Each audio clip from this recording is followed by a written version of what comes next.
3 ঘন্টা অভিযানের পর কুষ্টিয়া থেকে গ্রেপ্তার করা হয়েছে তালিকাভুক্ত 2 শীর্ষ সন্ত্রাসী সুব্রত বাইন ও মোল্লা মাসুদকে।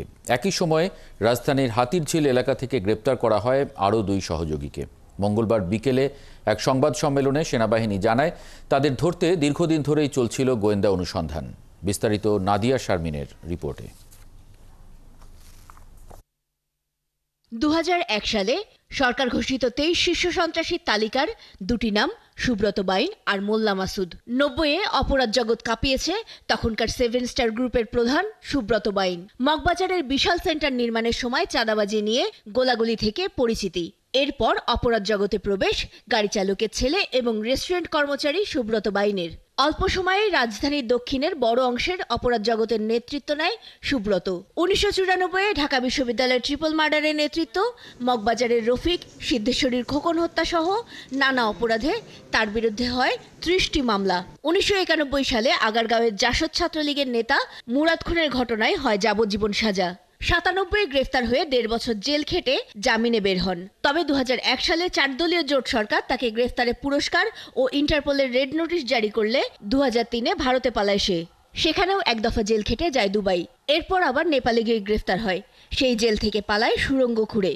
সুব্রত বাইনের হাত ধরেই মোল্লা মাসুদ অপরাধ জগতে জড়িয়ে পড়ে। মোল্লা মাসুদের বিরুদ্ধে সাবেক সাংসদ কামাল মজুমদারের ভাগ্নে মামুন হত্যা, পুরান ঢাকার মুরগি মিলন হত্যা, খিলগাঁওয়ের তিলপাপাড়ার ট্রিপল মার্ডার সহ বিভিন্ন মামলা আছে। 2003-এর পর তারও ভারতে যাওয়ার খবর মিলেছিল। অবশেষে মঙ্গলবার সকালে কুষ্টিয়ার এক বাড়ি থেকে গ্রেফতার হয় তারা। একই সময়ে রাজধানীর হাতিঝিল এলাকা থেকে অভিযান চালিয়ে গ্রেফতার করা হয় তাদের আরও 2 সহযোগীকে। তাদের কাছ থেকে মেলে 5টি অস্ত্র ও 10টি ম্যাগাজিন। ঢাকায় আনার পর সংবাদ সম্মেলনে আইএসপিআর এর পরিচালক জানান, প্রায় 3 ঘন্টা অভিযান চলে কুষ্টিয়ায়। সুব্রত বাইন ওরফে ফতে আলী, আবু রাসেল মাসুদ ওরফে মোল্লা মাসুদ, শুটার আরাফাত এবং শরীফ। অভিযান চলাকালে তাদের কাছ থেকে উদ্ধার করা হয়েছে 5টি বিদেশি পিস্তল, 10টি ম্যাগাজিন, 53 রাউন্ড অ্যামুনিশন এবং একটি স্যাটেলাইট ফোন। এই অভিযান ছিল দীর্ঘদিনের গোয়েন্দা তৎপরতা এবং পরিকল্পনার ফসল। অপারেশনটি অত্যন্ত সুনিপুণভাবে ক্ষয়ক্ষতি বা সংঘর্ষ ছাড়াই পরিচালিত হয়। এদিকে সুব্রত বাইন ও মোল্লা মাসুদের পরিকল্পনা কি ছিল তা নিয়ে কোনো প্রশ্নের উত্তর দেয়নি আইএসপিআর।